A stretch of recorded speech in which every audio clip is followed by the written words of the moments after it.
Shalom Bapak Ibu yang dikasih Tuhan. Kembali hari ini kita akan merenungkan kebenaran firman Tuhan. Kali ini tema yang saya ambil, yang ingin saya bagikan bagi kita adalah apa yang dapat Tuhan ambil dari kita.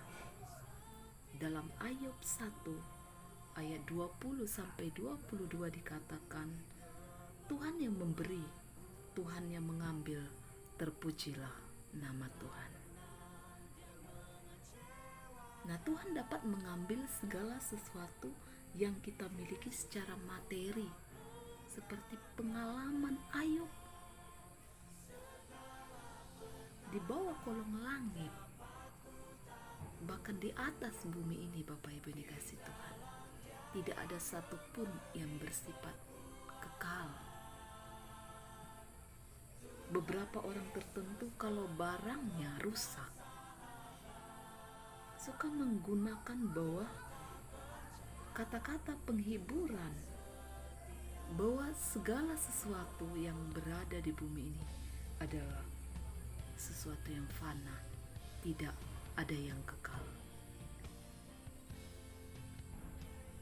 Nah, saya akan membawakan renungan ini, memberikan sebuah ilustrasi kepada kita. Suatu ketika seorang pemasang undian lotre menang undian dan ia membakar rumahnya yang sudah reot, sampai sepatu yang ia pakai, dan paling terakhir ia membakar juga topinya. Akhirnya ia stres karena ternyata ia tidak dapat mengambil uang hasil menang lotre tadi. Ternyata kupon undiannya ada di topi yang baru saja dia bakar.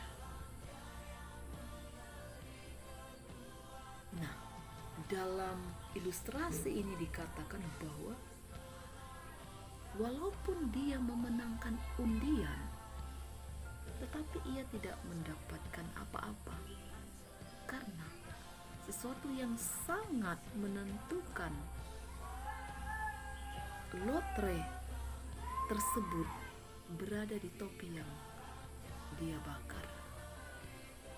Artinya bahwa segala sesuatu yang berada di bumi ini, yang ada di sekitar kita, adalah sesuatu yang fana, yang tidak kekal, yang habis. Nah, Ayub adalah seorang yang diizinkan Tuhan mengalami apa yang dikatakan dalam ayat 21 ini.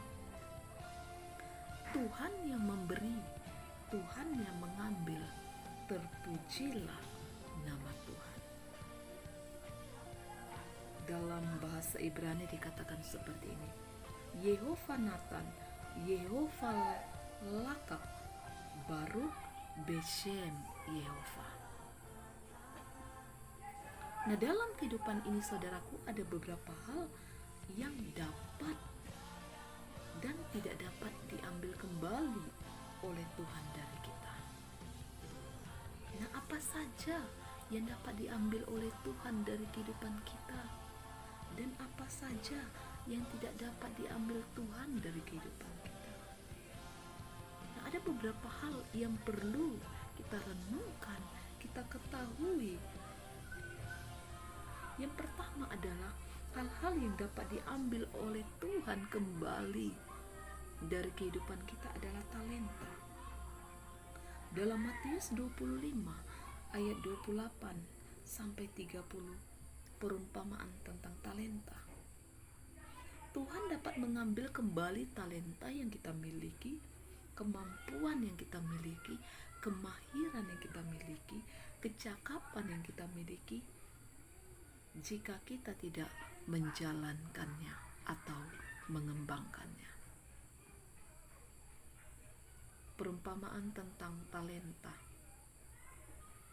Ketika seorang tuan dia akan bepergian ke tempat yang jauh, dia mempercayakan kepada hamba-hambanya 5 talenta. Kemudian dikatakan 2 talenta dan 1 talenta. Kemudian hamba yang 5 talenta ini mengembangkan talentanya. Hamba yang 2 talenta diberikan 2 talenta, dia juga mengembangkan talentanya. Tetapi hamba yang dipercayakan 1 talenta, dia mengubur talentanya. Lalu ketika Tuhan itu kembali, Tuhan itu meminta pertanggungjawaban kepada hamba-hambanya ini. Ketika dia mendapati bahwa hamba yang memiliki 1 talenta ini tidak mengembangkan talentanya, bahkan mengubur talentanya, dia berkata bahwa hamba itu harus dimasukkan ke dalam tempat yang penuh dengan ratapan. Dia tidak membawa masuk hamba yang memiliki 1 talenta. Perumpamaan ini mengingatkan kepada kita bahwa Tuhan dapat mengambil kembali kemahiran, talenta, kemampuan, kecakapan yang kita miliki ketika kita tidak mengembangkan talenta itu untuk kemuliaan nama Tuhan.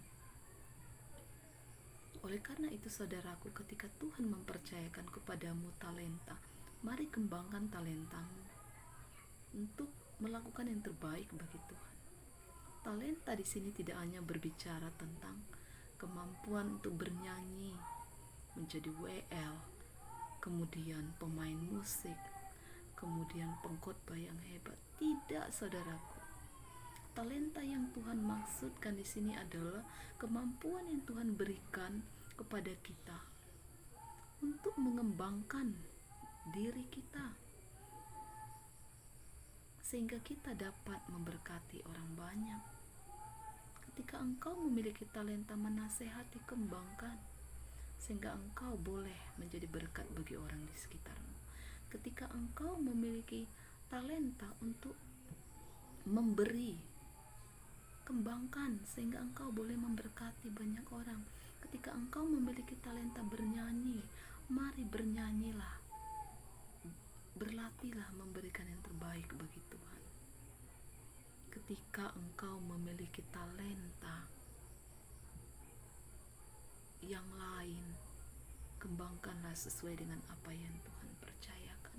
Karena ketika kita melakukan segala sesuatu yang tidak berkenan kepada Tuhan, Tuhan dapat menarik kembali talenta itu dari kehidupan kita. Kemudian yang berikutnya adalah dikatakan bahwa yang dapat diambil oleh Tuhan adalah kaki Dian. Dalam Wahyu 2 ayat 5, bertobatlah dan lakukanlah lagi apa yang semula engkau lakukan. Jika tidak demikian, aku akan datang kepadamu dan aku akan mengambil kaki Dianmu dari tempatnya jikalau engkau tidak bertobat. Nah, mari kita membuka firman Allah ini, saudaraku. Bagaimana kisah dari ke-7 jemaat yang dipercayakan oleh Tuhan? Ya.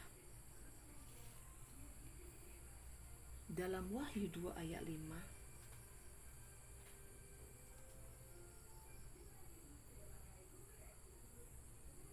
dikatakan tadi bahwa bertobatlah dan lakukan lagi apa yang semula engkau lakukan. Jika tidak demikian, aku akan datang kepadamu dan aku akan mengambil kaki Dianmu dari tempatnya jikalau engkau tidak bertobat.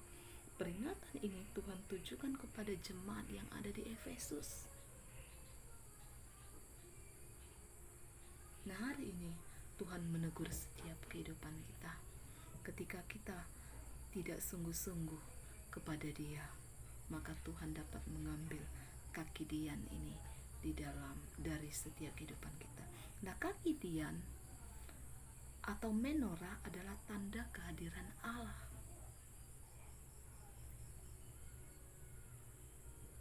Bagaimana ciri-ciri dalam kehidupan kita bahwa kaki Dian sudah mulai padam? Ketika kita meninggalkan kasih yang mula-mula.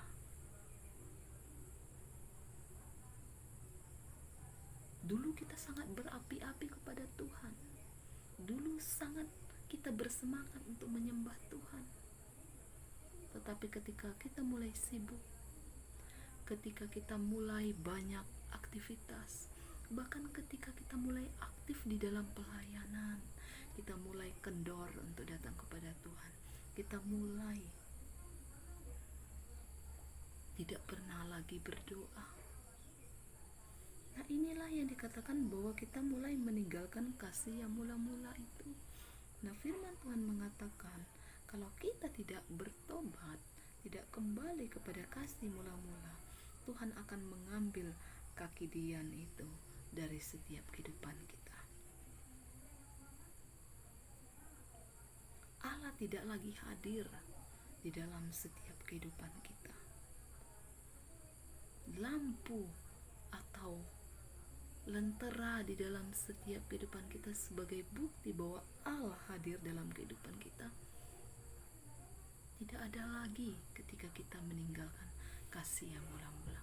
Untuk itu, jangan kita biarkan kita menjadi orang yang suam-suam kuku supaya Tuhan tidak mengambil kaki dian itu dari kehidupan kita. Nah, inilah yang dapat Tuhan ambil melalui dua bagian firman ini dalam Matius 25 ayat 28 sampai 30. Tuhan dapat mengambil talenta dari hidup kita. Kemudian yang dari Wahyu 2 ayat 5, Tuhan dapat mengambil kaki dian dari kehidupan kita. Tuhan tidak lagi hadir berkenan atas setiap hidup kita.